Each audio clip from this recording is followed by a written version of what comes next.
Hello guys, Mr. Wednesday here, back at it with another video. So from the title of the video you could have seen that we're about to present all the awesome things Vergis can do in all of his power. I truly hope you'll enjoy it, and without further ado, let's just get straight into all the awesome things Vergis can solo.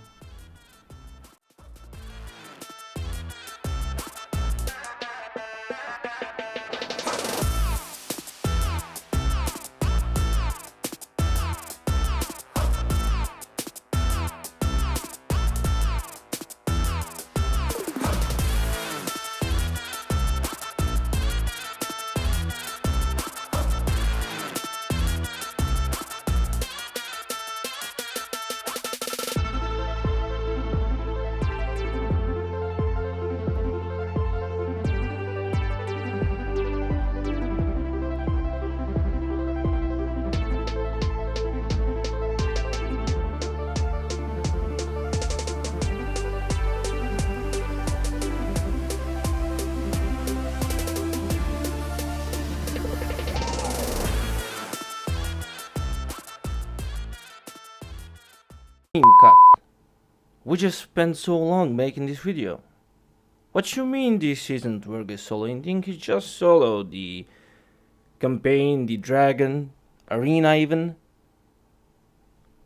So you mean to tell me that when people say Vergis can solo things, they do not mean this? Vergis, an epic champion, can solo the hardest Scarab King in Doom Tower Hard. Nah, man, I do not think that's what I mean. You sure? Okay, I don't know. I don't know. Let's see. Let's see. I'm not gonna say it wrong. I just thought this is what I meant, obviously, because like it just made sense. Okay, okay. We'll try our thing. We'll try it.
Oh, and there you go, actually.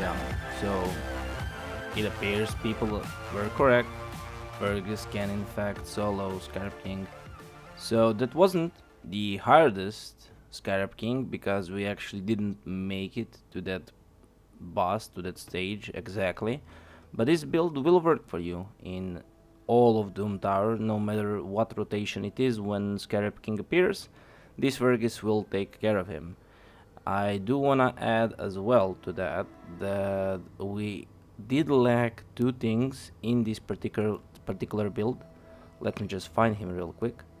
So, where is our friendly Vergis? For some reason, I'm not seeing him. I'm usually blind when I make videos, but never this blind, because I'm sure he's here somewhere. Oh, yeah, right there. Okay, so what you do need to make the runs as fast as possible is the destroy set, right here. And then in addition to that, I would actually advise going with immortal set instead of speed set. But sadly we couldn't get the speed to where we needed for the immortal set to work, so we had to go with speed. But immortal set is even better because it does allow for a little bit more healing, which would lead to 100% win rate on runs. But it's not like this build is bad, right? So let's just real quickly show all the stats. So I would prefer just a little bit more HP and defense. Speed is right about there.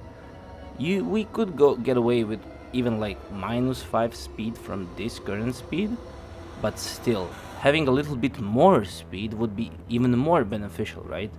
I would have also loved if we could have gotten to 100% crit rate, but sadly at cost of speed or resistance, that's just not something I can advise you to do. So even going with 0% crit rate, as long as you can heal up enough, he will do his job. It will be a lot longer, but it will happen. So you can just, click start and go AFK, come back half an hour later, and he will do his job. You don't have to worry about it. I would have also loved if we could have gotten more resistance here, but sadly, as you can see, Great Hall is just +20 right now. So basically with maxed Great Hall, or even with like 4 or 5 more levels, so not even all the levels up, we would have had the resistance we would have needed. I would advise around 380 at least, but as you could have saw, we did get away with it, right? And then we did use a speed lead in Lysandra. If you get like let's say 240 speed, right, but you do not have enough resistance, you can use a resistance or a champion lead. You do not have to use a speed lead. It's all based on your account and your gear. The amazing thing and why Vergis does work here is because of his passive, right? I would advise at least booking the passive and making it 1 turn cooldown, because then whenever he drops right below 50%, this is what we're looking for, the continuous heal when it comes to healing back up. So basically, for whenever he drops below 50% HP, he will get a continuous heal, which will allow him to heal back up, right? And that's what I mean when I say immortal gear, because immortal will just help him heal back up a little more. And then also, as a passive effect, he does place a shield on him, which is also needed for the Scarab boss, as you know, because if you attack him without having a shield, he will counterattack. So basically, we here, in his passive, have all the things we need. We don't even care about any of his other skills, because this skill he will not use unless there's anyone else on the team, so you don't have to book it. And then when it comes to A1, it's nice to have thing, so to say, but it's not necessary. It's not what's gonna allow for you to beat the boss, right? It will help you a bit because it will produce a little bit more damage, so 10% when combined, and then from 40% a chance of placing reflect damage, it goes to 50, because we have +5 and +5 here. So that's really beneficial, but it's not the necessity. It's not the thing you'll need to actually clear the boss. So I would advise at least booking his A3. I'm gonna even say it's mandatory, because you do want all those continuous heals and shields to come back sooner. Now as for masteries, if you cannot get enough resistance, which here I just thought, let's not do that. Let's not go down to unshakable here and get +5 resist, because without the War Master here, the prolongation of the fight would have been by 10, maybe even 15 minutes, and it's not something we wanted to do. Because I could have gotten the 385 resistance, which I wanted initially, just by getting unshakable, and I really just didn't want to do that, because I did not want to put my client through sitting there for like 30 minutes each time he has to clear anything above literally hard Doom Tower from like strictly level 1st when you see Scarab King. And then you always, and I mean always, want the support tree. You can basically copy this one. So basically just a little bit more HP here, and then we want a little bit more of heals, which he technically doesn't cast, right? So you also want to grow your shields by as much as possible, because he does cast shields on himself, as we already said. And then you do want to increase his turn meter whenever a buff cast by him is removed or expires, because as we just said, he will cast 3, even 4 buffs on himself from time to time, as you could have seen from the video. And then here, well, basically we just had no benefits for going for Lord of Steel, nor from Merciful Aid.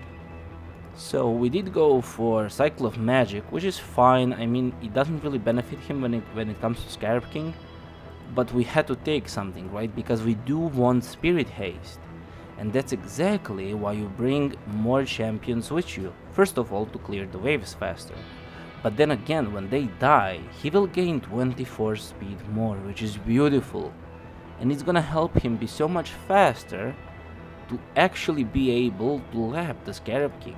And then you, if you can, of course, why not prolong your continuous heals? At some points in the video, if you go back and actually like stop at some points, you'll see him actually cast continuous heal for 3 turns instead of 2, which is awesome, because he's just gonna get that much more healing, right? And the most beautiful part is you can right, make him even worse than this build. You can give him no crit rate, right? You can give him less resistance. I would not advise giving him less speed than this, because even if you fail, so what? The keys are not gonna get used up, right? They just go back to you. So you can always just repeat it. You could basically leave an auto clicker on and just leave it to click until you spend all your keys through the night, if Scarab King is something you wanna farm. So you do not need 100% win rate, right? I mean, you would like that, and as endgame as you get, you will want that. But if you're just struggling to like clear him maybe first time, or you're just not there yet and your destroy gear is not there yet, it's fine. You can do that. There's no harm in it, and there's no foul in it, right? You could even try and go without the destroy gear. I'm not sure if I already mentioned that. The fight will just take a lot longer, because you actually start dealing more damage when the shield of the Scarab King is actually fully destroyed. So without the decrease enemy max HP, you cannot destroy his shield.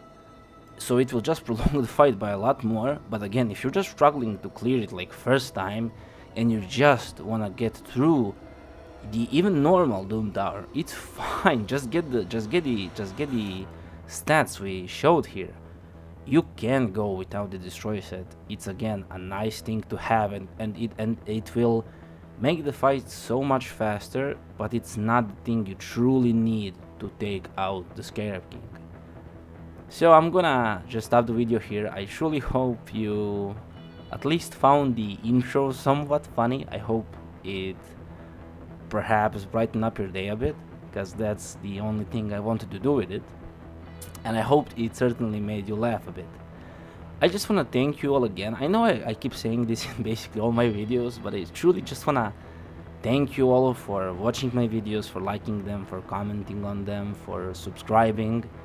It's really a very much fun type of journey for me, the YouTube overall, and I truly appreciate each and every one of you. So thank you all again, and until the next video, Mr. Wednesday signing out.